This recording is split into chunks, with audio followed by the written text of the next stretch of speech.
नेहा की शादी को सिर्फ 1 महीना बचा था, पर आज अचानक नेहा को शादी से इनकार करते देख उसके माता पिता हैरान रह गए।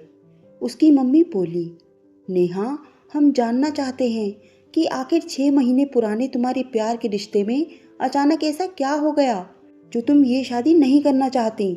उसकी बात सुनकर वो बोली, मम्मी, फ्यूचर में हम लोगों को एक दूसरे के फैसलों से प्रॉब्लम होगी। आगे आने वाले झमेलों से बचने के लिए यही कदम रोक लें तो अच्छा होगा। बस अब इसके आगे कुछ मत पूछना। चिड़ी हुई सी नेहा मीरा और प्रशांत को हैरान छोड़कर अपने कमरे में चली गई। अपनी इकलौती बेटी के इस रूखे अटपटे से जवाब को सुनकर परेशान सी मीरा को प्रशांत ने इशारे से कुछ कहने से रोक दिया। स्थिति विषम थी। कल तक वो अपने रिश्तेदारों के कुछ ऐसे जुमलों से दो चार होते हुए राहत की सांस ले रहे थे कि चलिए देर आए दुरुस्त आए, बधाई हो, नेहा शादी के लिए मानी तो सही। अच्छा हुआ नेहा ने लड़का पसंद किया है, आपको कोई टेंशन नहीं रहेगा। और कहाँ अब, हम शादी नहीं करना चाहते, कहकर बेटी ने उन्हें सकते में डाल दिया। नाना करते हुए 32 पार करने को आई नेहा को देखकर लगता था कि इस जन्म में वो शादी करेगी भी या नहीं। पर इधर कुछ महीनों से उसकी और राहुल की सोशल साइट में डली कुछ तस्वीरों को देखकर मौसम बदलने का अंदाज़ा लग गया था। बड़ी जल्दी ही singles status in a relationship update हुआ था और साथ ही हम शादी करना चाहते हैं ये सुनने के लिए तरस रहे दोनों के परिवारों में नए रिश्ते से जुड़ने के तार झंझना उठे। नेहा और राहुल के माता पिता यूं घुले मिले जैसे बरसों से दोस्ताना हो।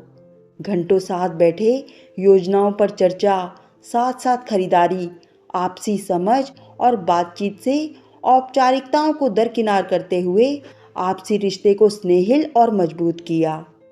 शादी को सिर्फ 1 महीना रह गया तो अब नेहा ऐलान कर रही है कि वो शादी नहीं करना चाहती।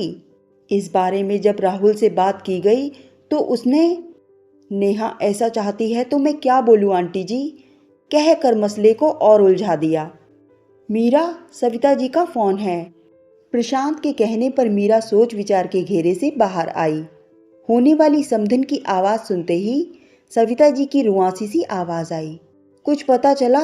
दोनों के बीच कोई लड़ाई हुई है क्या? मैं क्या कहूँ सविता जी, ये हमारा आपका ज़माना तो है नहीं कि माता पिता समझाएं और ये समझ जाएं। परसों तो बड़ी खुशी खुशी राहुल से मिलने गई थी, वहाँ क्या हुआ पता नहीं। नेहा का स्वभाव जानती हूँ मैं, अचानक गुस्से में आ जाती है। मीरा ने ना चाहते हुए भी अपनी बेटी के प्रति रोष व्यक्त किया तो वो बोली, नहीं नहीं, जहाँ तक मैंने उसे जाना है वो सुलझी हुई मन की साफ है। जरूर राहुल ने ही कोई ऐसी बात की होगी जो उसे चुभ गई, पर ऐसा क्या हुआ होगा पता करिए, अगर कुछ इश्यू है तो हम सुलझाएंगे। ये कहकर सविता जी ने हमेशा की तरह नेहा की तरफदारी की तो मीरा बोली, मैं आपको कुछ देर में फ़ोन करती हूँ। मीरा ने चैन की सांस लेते हुए फ़ोन रख दिया। अपनी तरह राहुल के पेरेंट्स को भी चिंतित देखकर उसने राहत की सांस ली। उम्मीद की किरण अभी भी बाकी थी। वो दिन इसी सोच विचार में निकल गया कि क्या हुआ होगा दोनों के बीच। दूसरे दिन ऑफिस से आने के बाद नेहा बोली, मम्मी, सविता आंटी का फ़ोन आया था, मुझसे मिलना चाहती हैं, पर मेरा बिल्कुल मन नहीं है, क्या करूं? साफ मना भी नहीं कर सकती हूं। उसकी दुविधा पर प्रशांत और मीरा खामोश रहे तो वो बोली, आप लोग चलेंगे मेरे साथ? हमें क्यों शर्मिंदा करोगी अपने साथ? मीरा के बोलते ही वो उखड़ गई। इसमें शर्मिंदा होने जैसा क्या है मम्मी? शादी का सक्सेस रेट तभी हाई होता है जब दोनों पार्टनर्स में अंडरस्टैंडिंग हो। शादी करनी ही है, इसके लिए मैं समझौतावादी रवैया तो नहीं अपना सकती। तुम लोगों की यही प्रॉब्लम है, समझौते को अपने ईगो से जोड़ लेते हो। मीरा ने नेहा से कहा तो वो चिढ़कर बोली, यहाँ ईगो नहीं मॉरल की बात है मम्मी। वो लड़का है तो कुछ भी कर सकता है और मैं लड़की होने के नाते समझौते की राह पर चलूं, सिर्फ एक शादी के लिए? आपको क्या पता उसकी सोच कैसी है? कहते हुए नेहा गुस्से में यूं उठकर गई मानो उसका कोई जख्म खुरच गया हो। आखिर ऐसे कौन से समझौते से उसे रूबरू होना पड़ा और राहुल की सोच में कौन सा खोट देख लिया नेहा ने? 4 दिन पहले दोनों डेट पर गए थे। कहीं वहां राहुल ने कोई गलत व्यवहार तो नहीं किया? सोच के घोड़े दौड़ाते पूरा दिन निकल गया। दूसरे दिन रविवार था। तय हुआ कि एक मीटिंग होनी जरूरी है। हो सकता है बिगड़ी बात बन जाए। प्रशांत और मीरा नेहा को लेकर राहुल के घर गए। एक दूसरे के संकोच में कुछ देर सब चुप रहे। फिर चुप्पी को राहुल के पिता विमल जी ने ही तोड़ा। ये रिश्ता तुम दोनों की रजामंदी से जुड़ा था। तुम दोनों एक दूसरे को पसंद करते हो, ये वजह हमारे लिए बहुत थी। हमने तुरंत हाँ की। शादी की तैयारी में जुट गए तो अचानक पता चलता है कि तुम दोनों शादी ही नहीं करना चाहते। अब इतना जानने का हक है हमें कि आखिर हुआ क्या? इस प्रश्न पर दोनों असहज से बैठे रहे। सबकी नजरें खुद पर टिकी देख नेहा ने बोलना शुरू किया। अंकल, मैं अपने पेरेंट्स की इकलौती संतान हूँ। मेरे पेरेंट्स ने मुझसे काफ़ी उम्मीदें जोड़ी हैं। मेरी पढ़ाई लिखाई, मेरा करियर सब उनकी देन है। आज मैं जिस मुकाम पर हूँ उन्हीं की बदौलत हूँ। ऐसे में मेरी उनके प्रति कुछ जिम्मेदारियाँ बनती हैं। कहकर वो चुप हुई तो राहुल का चेहरा थोड़ा स्याह हो गया। हाँ तो फिर? बात के सिरे को खोजती नेहा को सविता जी ने आगे बोलने के लिए उकसाया तो वो अटपटाकर फिर बोली, शादी के बाद मैं अपने पेरेंट्स को पूरा सपोर्ट देना चाहती हूँ, अपने साथ रखना चाहती हूँ। इसका मतलब ये भी नहीं कि मैं आप लोगों के प्रति अपनी जिम्मेदारियों को नहीं समझती हूँ। आप लोग भी मेरे लिए उतने ही महत्वपूर्ण हो जिस तरह से मम्मी पापा हैं। उसकी उलझी हुई बात पर सबके चेहरों पर उलझन दिखाई दी तो राहुल ने बात का सिरा पकड़ा। दरअसल उस दिन डेट पर हम दोनों अपने फ्यूचर के बारे में डिस्कस करने लगे। मैंने बताया कि मैं अपनी सेविंग से 3 बेडरूम फ्लैट लेना चाहता हूँ। इस पर नेहा को एतराज़ था। ये 4 बेडरूम फ्लैट लेना चाहती है ताकि उसमें मम्मी पापा के साथ आप लोग भी रहें, पर 4 बेडरूम मेरे बजट में नहीं है। मैंने उस पर आपत्ति जताई तो राहुल की बात पूरी होती उससे पहले ही नेहा गुस्से में बोली, हाँ तो उसके लिए मैं तुम्हारी फाइनेंशियल मदद करती, पर बात सिर्फ इतनी कहाँ थी। तुमने उस दिन ये क्यों बोला कि मेरे पेरेंट्स हमेशा हमारे साथ थोड़ी रहेंगे, कुछ दिन आकर चले जाएंगे।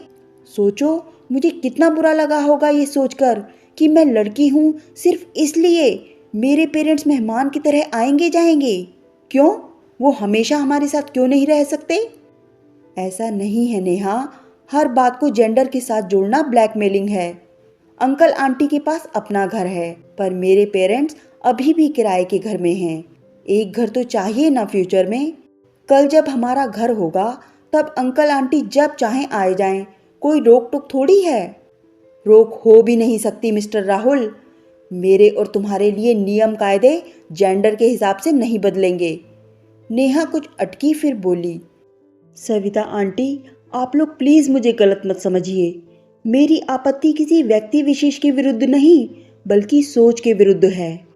नेहा के कहने पर राहुल बोला, तुमने मेरी बात का क्या अंदाज़ा लगाया ये तुम्हारी प्रॉब्लम है, पर सच तो ये है कि मेरे लिए मेरे तुम्हारे पेरेंट्स एक बराबर हैं।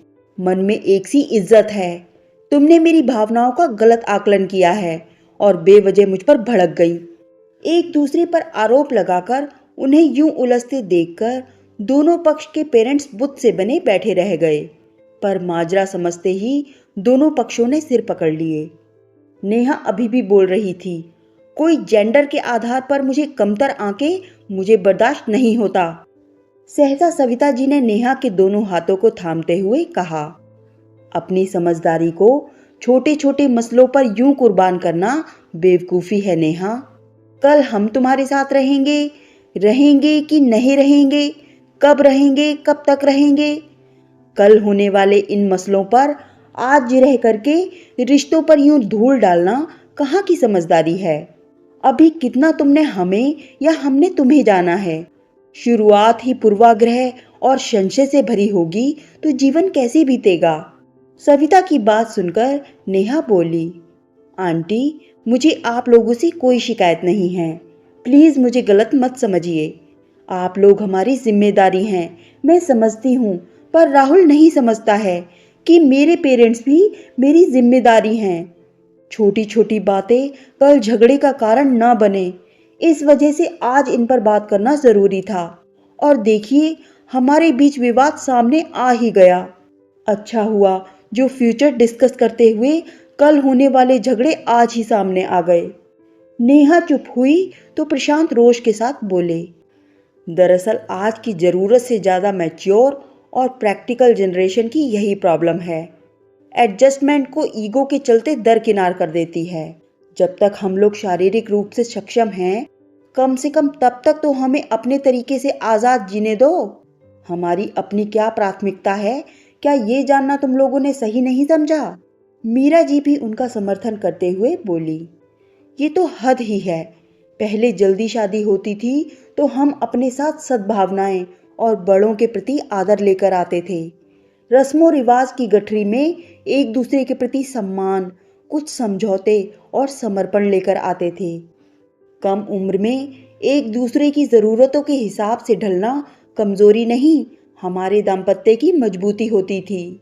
वर्तमान के मीठे लम्हों में डूबे हम भविष्य की चर्चा करके इतनी दूर भी नहीं देखते थे कि धुंधले और उलझे दृश्यों के विवाद में घिरकर उन प्यार भरे पलों को गंवा दे। समय के साथ और हिसाब से चलकर अपना परिवार देखते थे।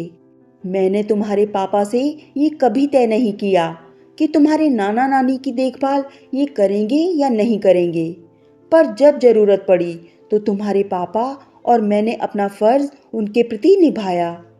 मेरे और तुम्हारे पापा के बीच जो भी था हमारा था। तुम्हारी आज़ादी, करियर, पढ़ाई, खुद निर्णय लेने की छूट ये सोचकर दी थी कि इन सब के साथ तुम बेहतर जीवन जियोगी। आत्मनिर्भर बनते बनते तुम कब इतनी निरंकुश हो गई कि हमसे जुड़े फैसले करने लगी? सबके सामने खुद पर लगते आरोप तीर की तरह चुभे तो नेहा की आंखों में आंसू आ गए। ये देखकर राहुल तुरंत बोला, बात इतनी भी बड़ी नहीं थी। गलती नेहा से ज्यादा मेरी है। मैंने मुद्दे की गंभीरता को ठीक से नहीं समझा। प्रैक्टिकली बात करते हुए ध्यान ही नहीं दिया कि कब इसके मन को ठेस पहुंची, और शायद तभी बात बिगड़ गई। आप लोगों को दुख पहुंचा हो तो दिल से सॉरी।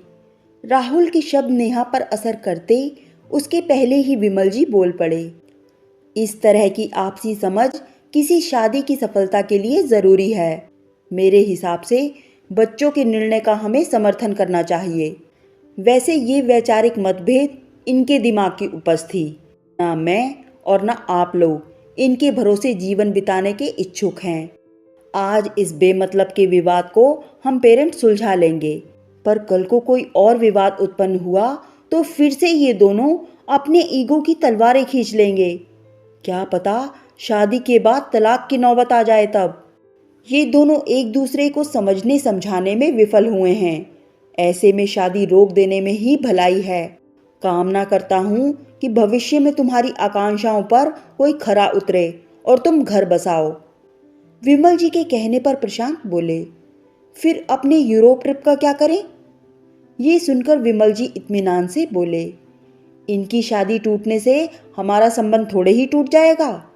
हाँ, पहले तय था कि इनकी शादी होने की खुशी में यूरोप यात्रा करेंगे हम, पर अब शादी कैंसिल होने की खुशी में टूर पर निकलेंगे।